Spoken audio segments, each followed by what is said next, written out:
ناظرین اکرام، السلام علیکم ورحمۃ اللہ وبرکاتہ۔ ہمارے یوٹیوب چینل اصحاب الیمین میں آپ سب کا استقبال ہے۔ آج ہم صحیح بخاری کی حدیث سے یہ جاننے کی کوشش کریں گے کہ خودکشی اور جہاد کا کیا تعلق ہے۔ اس میں دونوں چیزوں کو بیان کیا گیا ہے، جہاد اور خودکشی۔ آئیے ہم حدیث کی طرف چلتے ہیں۔ حمد نصلی علی رسولہ الکریم، رب اشرح لی صدری ویسر لی امری واحلل عقدۃ من لسانی یفقہوا قولی، اما بعد، اعوذ باللہ من الشیطان الرجیم، بسم اللہ الرحمن الرحیم۔ سہل بن سعد رضی اللہ عنہ فرماتے ہیں کہ ایک شخص جو مسلمانوں کی طرف سے بڑی بہادری سے لڑ رہا تھا، اور اس غزوہ میں نبی کریم صلی اللہ علیہ وسلم بھی موجود تھے۔ حضرت صلی اللہ علیہ وسلم نے دیکھا اور فرمایا کہ جو کسی جہنمی شخص کو دیکھنا چاہتا ہے وہ اس شخص کو دیکھ لے۔ چنانچہ وہ شخص جب اسی طرح لڑنے میں مصروف تھا اور مشرکین کو بہادری کی وجہ سے سخت تر تکالیف میں مبتلا کر رہا تھا تو ایک مسلمان اس کے پیچھے پیچھے چلا۔ آخر وہ شخص زخمی ہو گیا اور جلدی سے مر جانا چاہا، اس لیے اس نے اپنی تلوار کی دھار اپنے سینے پر لگا لی اور تلوار اس کے شانوں کو پار کرتی ہوئی نکل گئی۔ اس کے بعد پیچھا کرنے والا شخص حضرت صلی اللہ علیہ وسلم کی خدمت میں دوڑتا ہوا حاضر ہوا اور عرض کیا، میں گواہی دیتا ہوں کہ آپ اللہ کے رسول ہیں۔ حضرت صلی اللہ علیہ وسلم نے فرمایا کہ بات کیا ہے؟ ان صاحب نے کہا کہ آپ نے فلاں شخص کے بارے میں فرمایا تھا کہ جو کسی جہنمی کو دیکھنا چاہتا ہے وہ اس شخص کو دیکھ لے۔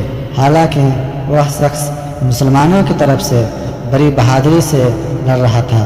میں سمجھا کہ وہ اس حالت میں نہیں مرے گا، لیکن جب وہ زخمی ہو گیا تو جلدی سے مر جانے کی خواہش میں اس نے خودکشی کر لی۔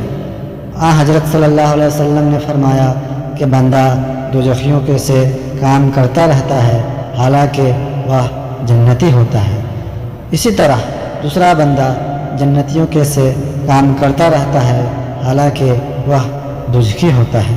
بلا شبہ عملوں کا اعتبار خاتمہ پر ہے۔ صحیح بخاری حدیث نمبر 6607۔ ناظرین اکرام، آج ہمارے بیچ بہت ساری تنظیمیں، بہت سارے گروہ ایسے ہیں جو جہاد کر رہے ہیں، اسلام کے نام پر جہاد کر رہے ہیں اور قتل و غارت کر رہے ہیں، لیکن اگر ان کا خاتمہ بالخیر ہوا اور وہ اللہ اور اس کے رسول کے بتائے ہوئے طریقے پر ہوا تو انشاءاللہ اللہ انہیں اس کا اجر دے گا۔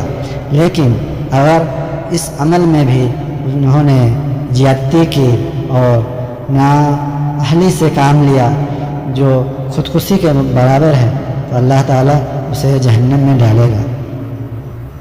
ناظرین اکرام، اس حدیث سے پتہ چلتا ہے کہ اگر کوئی بندہ جہاد جیسے عظیم کام میں بھی ہو اور وہ خودکشی کر لے تو وہ اپنا ٹھکانہ جہنم بنا لیتا ہے۔ اور اسی طرح اس حدیث سے یہ بھی پتہ چلتا ہے کہ کوئی شخص آپ صلی اللہ علیہ وسلم کے ساتھ لڑتا ہوا بھی مارا جائے تو وہ شہید نہیں ہوگا۔